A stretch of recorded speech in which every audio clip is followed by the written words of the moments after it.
Hello, this is my submission for the heaps and hashing checkpoint, and basically I'm just going to go through heap insertion, heap removal, and hashing questions and just walk you through how I got my answers.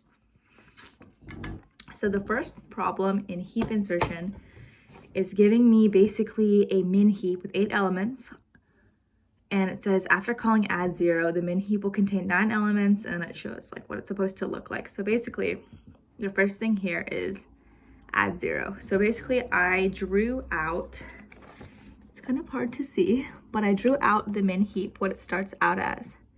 And then because we add 0, basically when we're adding a value to a min heap, we start by adding it like on the very end of the tree, the next instance. So basically I added it right beneath the value 4, basically as the right child of 4, right?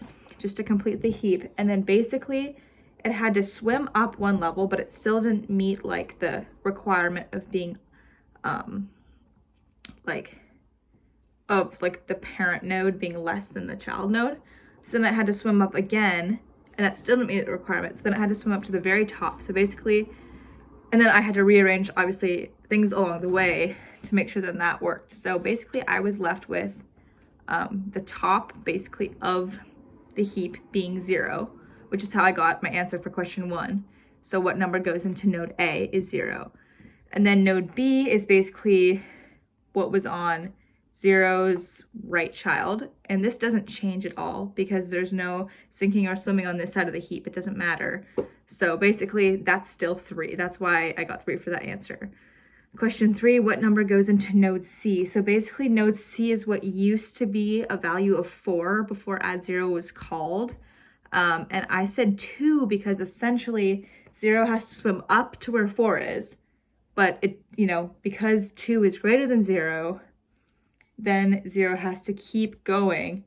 So basically 4 goes down to the bottom and 2 goes down to where 4 initially was. So that's how I got to the value of 2. Then what number goes into node D? I kind of explained this 4 because it sinks down to the very bottom so that 0 can swim up. So that is my submission for heap insertion. I hope that makes sense. Okay, I am talking quickly. Sorry, I'm a little out of breath. Now we are on to heap removal. So this says, suppose we call remove min 3 times on the same initial min heap from before. The resulting min heap will have 5 elements as shown to the right. Values are omitted. Okay, so basically, ignore the top part because I already did that. This is the bottom part. Basically, I just drew out the heap that is given to us, right? And I just did essentially remove min 3 times. So I had to remove values 1, 2, and 3. Obviously, I did 1 and then rearranged, then 2, then 3. So basically, when we remove it, the first step is to remove the minimum node and then replace that with the last node and then essentially sink or swim, whatever, to figure it out. So I started by removing 1 and then replacing it with 6, which caused some problems. So then I had to move 6 all the way down to the very bottom to make it meet the requirement of a min heap, right? Because it's increasing as it goes down. So then we're left with 2 on top, right? And then, wait a second. Let's see. And then once 2 is on top, then we replace that with 8 because that's the last node there. Now that the tree is smaller. And so then because 8 is huge, you basically have to remove it so it goes all the way down to the bottom, which leaves 3 on the top, which you then replace with 8 again.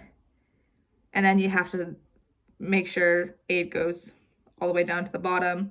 So essentially, we've removed 1, 2, and 3. What our tree looks like here is we have 4 on the very top because that's the next smallest, right? So then the left child of 4 is 5, and the left child of 5 is 6, the right child of 5 is 8, and then 4's right child is 7.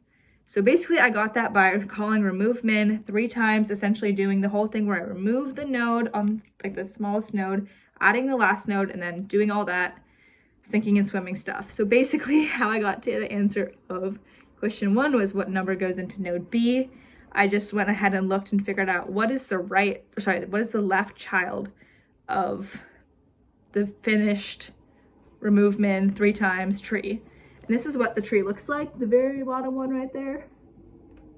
I don't know if that's clear, but basically in position B, it was 5. Position C is 7 because it's the right child of the root node. And then position D would be 6 because it is greater than 5 and it's the left child of 5.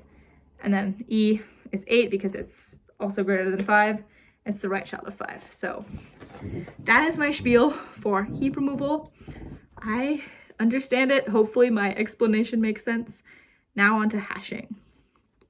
Okay, so basically this one was a little interesting. So we know that the hash table has 4 buckets. So it's like 0, 1, 2, 3. Let me grab my notes for this. And it never resizes, and then like if the key doesn't exist in the map, it returns null. This is all important information. So let's look at basically what this method does. So we have, you know, the constructor, the equals, hash code, yada, yada, yada. So we need to look at the main method. So we initialize in line 20 a husky map, right? And we start with a husky A named Jetter. Hope that's how you pronounce it. Jeter? I don't know. I'm going to call it Jetter. And then line 22, we have Diana. So 2 new huskies, Jetter and Diana. Fun names. So then we have map.put, right? A1. So we know we have to put Jetter with the value of 1 into this map. However, we need to figure out where's the index? What's the hash code, right? So then we go back up to the hash code and it says, okay, return this.name.length. So we know the way to find out the index of this is by finding the length of the name, right? And then because we know the size of this like little hash table, how many buckets it has is 4, we have to do the hash code number modulus 4, right? Because that's going to tell us what the index is. So basically we know that 124 map.put A. So let's see, what is the length of Jetter? That's 5.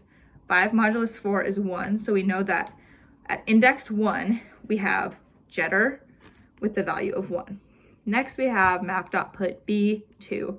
So Diana also has a length of 5. So then, you know, figure out the hash code, 5 modulus 4 is also 1.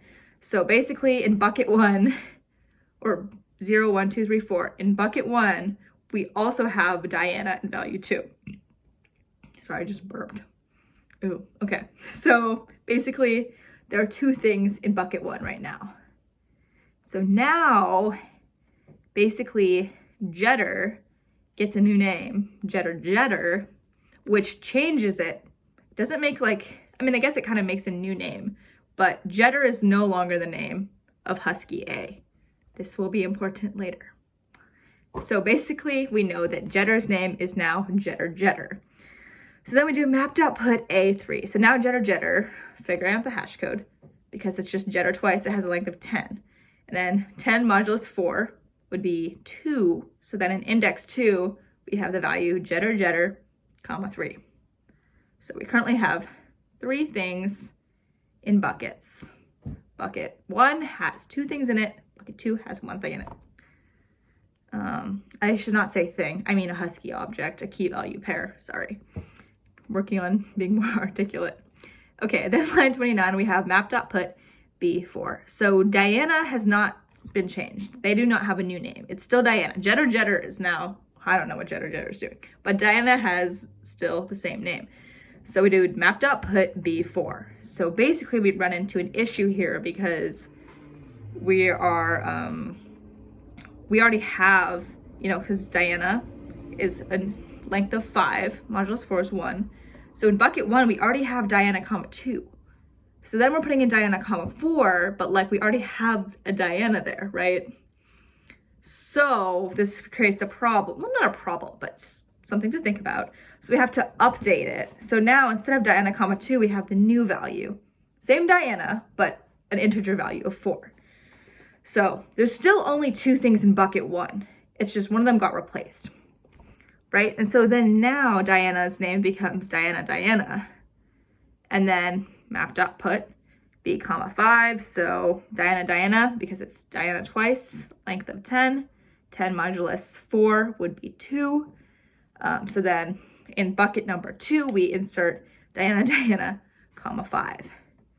So then we get on to the actual questions now that I have walked you through most of the main methods. So it says, which integers are stored in bucket 1? I mean, I kind of already went over this. I said 1 and 4 because we have Jetter, comma 1. That was from a long time ago. And then Diana, comma 4. The reason we don't have Diana, comma 2 is, as I already said, it used to be Diana, comma 2, but because Diana came again with the value of 4, we had to update it. So that's why my answer for question 1 is 1 and 4. All right. Question 2, which integer map values are stored at bucket 2?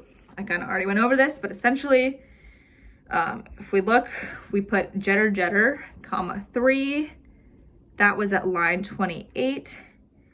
And then also at line 32, we have Diana, comma 5. So that's why bucket 2 contains 3 and 5 as the integer values. Okay, now for the theoretical stuff, I guess, or technical, whatever, just ignore that. Okay, question 3, why does map.size return 4 even if there are 5 calls to put? Well, I mean, I kind of went over this. Essentially, there are 5 calls to put, but one of the call to put methods at line 29, essentially basically it calls Diana, comma 4 to be put into bucket number 1, but Diana, comma 2 is already there, as I've already said like a jillion times, so it just gets updated.